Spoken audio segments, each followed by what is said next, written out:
રીતના પંખાને પતરા દઈ દીધા એટલે સેફટીનું બહુ જાજુ ધ્યાન રાખ્યું છે। ઝડપી કામ થાય એના માટે છે ને આ મશીન સ્પેશિયલ પ્રકારનું બનાવવામાં આવ્યું છે। ભૂકા માટેનું સ્પેશિયલ કમ્પાર્ટમેન્ટ રાખ્યું છે। રિટર્ન કાંધાની સુવિધા આપેલ છે। રબરના પટ્ટા દીધા, વ્હાઇટ કા નથી દીધા। નોર્મલ છે ને ફૂકણી જેવી જ છે, પણ આને ઓલું હરતું પડતું કરી નાખ્યું। છેટેથી ઘા કરી નાખવાના। જો આગળ કેમ ઘા કરીએ, જો આમ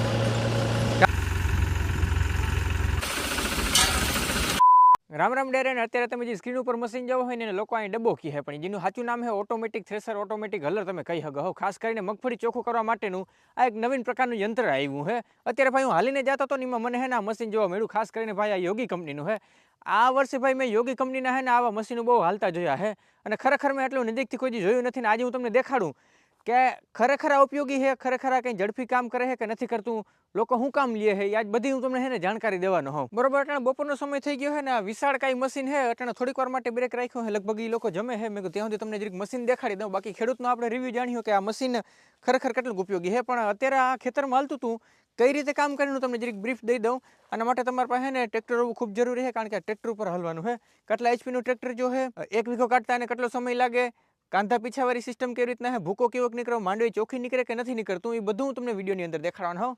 પણ હું જોતો તો ને એ વિડીયો પ્રમાણે લોકો અહીંયા હે ને માંડવીના પાથરા સીધા સીધા નાખી દેતા હતા। અહીંયા તમે જોઈ શકો 4 ફૂટ જવડી છે ને અહીં ટોકરી દીધી છે અને બે બાજુથી તમે ઓરી શકો। જેમ કે આપણું આ ટ્રેક્ટર આગળ આમ હાલતું જાય તો બેક મજૂર આની કોરથી ઓરતા જાય અને બેક મજૂર ઉની કોરથી ઓરતા જાય, એટલે હે ને આમાં લગભગ માણસોની ઓછી જરૂર પડવાની છે। એ તો આપણે ખેડૂત હારે વાત કરીએ તો આપણે વધારે ખબર પડીએ। અને ખાસ તમે જોઈ શકો જ્યાં પટ્ટા અને પુલીને એવું બધું આવે ને ક્યાંય એટલે ક્યાંય ખુલ્લું નથી રાખ્યું।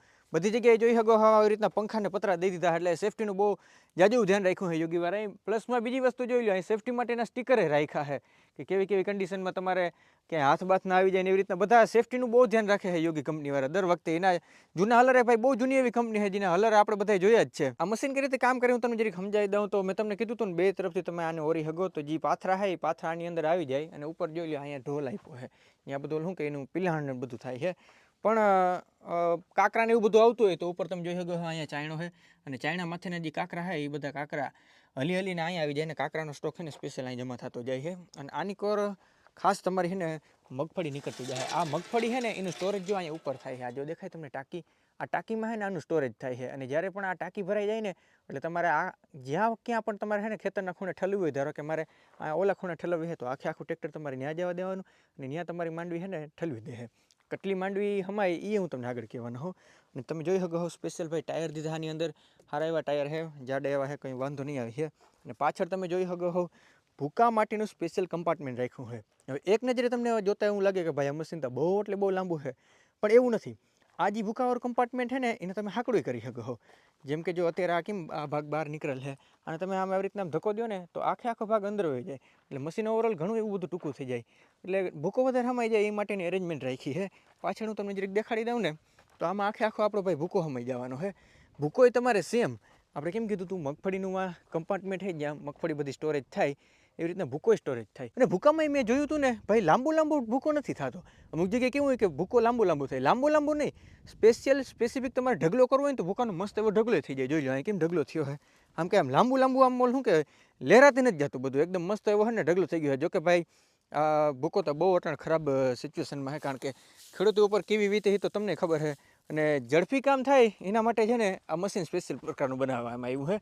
અને અહીંયા તમે જોઈ શકો છો ખાસ એક અલગ પ્રકારનું બીજું કમ્પાર્ટમેન્ટ દીધું છે। ઘણીવાર એવું થતું હોય કે જે ફોરી માંડવી આવતી હોય ને એ ફોરી માંડવી બધી જો અહીંયા ભેગી થતી જાય, એને તમે અલગથી તમે કાઢી શકો। જો કે આગળ ચાલુ કરીને હું તમને બધું દેખાડવાનો જ છું। ભૂકાનો તો ભાઈ આખો રૂમ ના દીધો હોય, તમને સ્પેશિયલ રૂમ દીધો ને એવું તમને લાગે। અને અહીંથી જોતા આ બધું જોઈ લો, આ બધી સિસ્ટમ નોર્મલ થ્રેશર જેવી, નોર્મલ છે ને ફૂકણી જેવી જ છે, પણ આને ઓલું હરતું પડતું કરી નાખ્યું છે। તમે જોઈ શકો અહીં બધી જગ્યાએ ચાયણો ને બધું દેખાય છે, બધો ભૂકો જો અહીં પાછળ છે ને આવતો રહે અને સારો એવો ભૂકો માં જોઈ લો। અને ખાસ કાંધાની મેં તમને વાત કરી હતી, નોર્મલ જે હલર આવે ભાઈ એમાં આપણે કાંધું વરી પાછું ઓરવું પડે છે, પણ આની અંદર તમારે કાંધું ઓરવાની કંઈ ચિંતા નથી, રિટર્ન કાંધાની સુવિધા આપેલ છે। તો આવી રીતના કેમ ભૂકો આવતો જાય, એમાં ભૂકામાંથી જે બીજું હોય કાંધા જેવો ભાગ એ તમે જોઈ શકો અહીંયા આવતો જાય છે। આ છે આપણું કાંધું, અને કાંધું એમાંય પણ આ એલિવેટર ટાઈપનું આપ્યું, પણ ખાસ તમે જોઈ શકો આમાં રબરના પટ્ટા દીધા, વ્હાઇટ કા નથી દીધા, જેથી કરીને ભાઈ આપણે જે ડેડવામાં કોઈ પણ પ્રકારનું નુકસાન નથી થતું, વીક એવા કંઈ થતા નથી। અને આ જે છે આપણું કાંધું એ જોઈ લો આ ભાગમાંથી જાય છે, જો અહીંથી આમ જાતું જાય છે।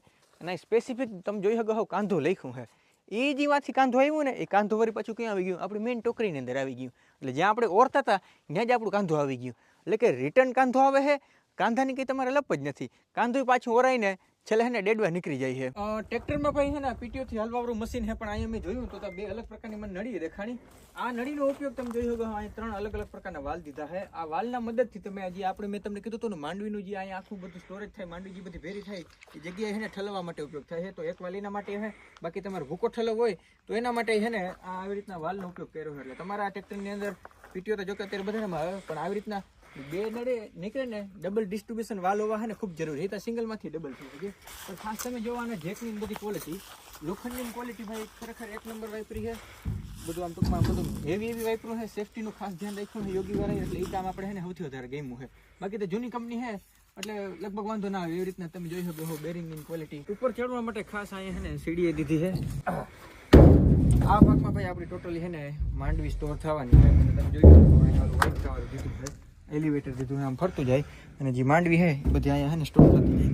અત્યારે મશીન આપણું ચાલુ થઈ ગયું. મેં ખેડૂત પાસેથી બધી પ્રકારની જાણકારી લઈ લીધી છે કે કવડું ટ્રેક્ટર જોયું. ટ્રેક્ટરની વાત કરું તો તમારી પાસે 45 HP કરતાં જો 50 HP હોય ને તો હારામાં સારું 50 HP થી ઉપરનું ગમે ટ્રેક્ટર લઈ જાય. પણ ટ્રેક્ટરમાં કન્ડિશન છે, ટ્રેક્ટર તમારે ખાસ 2 ક્લચ વાળું હોવું જોઈએ, કારણ કે તમારે ટ્રેક્ટર છે ને ચાલુ ખેતરમાં રનિંગ કરવાનું છે, હાંકવાનું છે, ભેગા ભેગ પીટીઓ હાંકવાનું છે. એટલે ડબલ ક્લચ વાળું ટ્રેક્ટર હોવું ખૂબ જરૂરી છે. ટ્રેક્ટરમાં ડબલ ડિસ્ટ્રીબ્યુટર વાલ એટલે કે 2 ઓઇલની નળી હોવી ખૂબ જરૂરી છે. માઇલેજની તમને વાત કરું ને તો ટ્રેક્ટર 1 કલાકની અંદર 3 લીટરથી લઈને 3.5 લીટર ડીઝલ છે ને પી શકે છે. એ હવે ટોટલી આધાર રાખીએ ભાઈ માંડવી કેટલી વલવારી છે, તડકો છે કે પછી ઘારવાળું છે. ઘારવાળું છે તો જરીક વધારે મહેનત પડી અને વધારે ડીઝલ પે, એ તો સ્વાભાવિક વસ્તુ છે. આની અંદર ખાસ તમારે છે ને માણસો બહુ ઓછા જો હા મશીનમાં મેં હમણાં જોયું, તમારે 4 જણા અથવા 6 જણા છે ને જરૂર પડી છે. એ સિવાય બીજે ક્યાંય જરૂર નહીં પડી છે. અને એ કોણ ખબર, ખાલી આ પાથરા નાખવા વાળા, સરળ ભાષામાં તમને કહું તો ઓરવા વાળા જો હે. જોઈ શકો હો આની કોર 2-3 જણા હતા અને ઓની કોર 3 જણા હે. નાખવા વાળા ભાઈ છે ને આની અંદર ઘટવાના હે. બાકી આમ કે દબાવવામાં બહુ વધારે કંઈ પ્રશ્ન નથી, એમને કઈનું હાલ્યું જ જાય છે. બાકી એટલે તો તડકો ભારી છે એટલે વાંધો નહીં આવે. પણ આ વસ્તુ જોતા આપણે ખરેખર દુઃખ થાય કે ભાઈ ખેડૂતોને જે ઓલો પાથરા હતા ને આખે ભાઈ પરલી ગયા નટણ હાવ કારું ભમ થઈ ગયું છે. પણ એક રીતે જોઈને તો કામ આનું ભાઈ બહુ ઝડપી છે. ખાસ કરીને વરસાદની એવી આગાહી હોય તો આપણે ખબર પડી ગઈ કે 2 દી પછી ભાઈ વરસાદ છે તો તમારે ખાસ ઓલા ભર ના વારવા પડે. આવી રીતના ડાયરેક્ટ પાથરા જવામાં હોય ને, પાથરા ડાયરેક્ટ તમારે એની અંદર નાખતા જવાના અને ટ્રેક્ટર મારે પાછળ કેમ હાલે છે એવી રીતના હાલ્યું જાય. અને ઉપર જે આપણે માંડવીની વાત કરી હતી કે માંડવીની સ્ટોરેજ છે એની અંદર કેટલી માંડવી હમાય, તો 35-40 મણ જેવી માંડવી હમાય છે એવું ખેડૂતે કીધું હતું. બાકી ભૂકો ટોટલી ભાઈ વલ ઉપર આધાર રાખે. બહુ જાજુ પ્રમાણમાં મેં બોલી લીધું, પણ હવે તમને એકચ્યુઅલમાં દેખાડું કે મશીન ખરેખર કઈ રીતે કામ કરે, માંડવી ઉપર કઈ રીતે આવે, ભૂકો કઈ રીતે ઠલવાય, બધું હું તમને દેખાડવાનો હોઉં. જેવી રીતે મેં તમને વાત કરી હતી વર્કિંગની, તો જોઈ શકો હો આની કોર ભાઈ આપણા 3 માણસ છે, સેમ ટુ સેમ ઓલી બાજુ 3 માણસ છે. છેટેથી ઘા કરી નાખવાના. જો આગળ કેમ ઘા કરીએ, જો આમ ઘા કરી નાખવાનો. એટલે ભાઈ એક રીતે તમે જોઈ શકો તો સેફટી ઘણી કહેવાય, કોઈ પણ પ્રકારના એક્સિડન્ટ થવાનો ચાન્સીસ જરાય નથી. જોઈ લ્યો, વાહ, આવી રીતના આમ થતું જાય. અને ઉપર ભાઈ માંડવી ચોખ્ખી થતી જાય, એ તમને જરીક દેખાડી દઉં. જોઈ લો અહીંયા આ માંડવી પછી એલિવેટરના માધ્યમથી ઉપર જમા થતી જાય. જો અહીંયા આવી રીતના માંડવી જમા થતી જાય. ફરખું તમને નહીં દેખાતું હે ભાઈ, સૂરજ સામે છે એટલે. આ બાજુ તમને જરીક રિટર્ન કાંધાની સિસ્ટમ બતાવી દઉં ને તો તમને વધારે ખબર પડી છે. જો અહીંયા આપણો કાંધો આવતું જાય છે અને એમાંય એક પ્રકારનું એલિવેટર તમે કહી શકો હો, એક એવી મિકેનિઝમ એરેન્જમેન્ટ જે આવી રીતના જો આમ ઉપર જતું જાય અને આપણું મેઇન જે ટોકરી છે ને ત્યાં આવી જાય. જો અહીંયા ખુલી જાય. અને જે આપણે ભૂકાની વાત કરતા હતા ને, જો અહીં ભૂકો જમા થતો જાય. હવે આ ભૂકો અને આ માંડવી બે ભેરા થઈ જાય એટલે આપણે છે ને ઠલવી નાખી.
બાકી બધી જે મિકેનિઝમ ફિઝિક્સ છે એ આપણું જે જૂનું થ્રેસર આવતું પીટી વાળું એવી રીતના જ છે, પણ હરતું ફરતું કરી નાખ્યું છે. બાકી કંપનીના જે પતરા વેલ્ડિંગ ને બેરિંગ ને આવે ને ભાઈ એ A1 ક્વોલિટીના આવે, બહુ જોરદાર આવે. એટલે જ આ વર્ષે ભાઈ મને સૌથી વધારે આ જ જોવા મળ્યા. તો બસ ખેડૂત મિત્રો, આ હતું ભાઈ આપણું યોગ કંપનીનું ઓટોમેટિક થ્રેસર હલર, કાં તો પછી તમે ડબ્બોય કહી શકો. હવે આ મશીનની તમારે વધુ જાણકારી લેવી હોય તો ડિસ્પ્લે ઉપર હું નંબર આપું, આના ઉપર તમે ફોન કરીને વધુ જાણકારી લઈ શકો.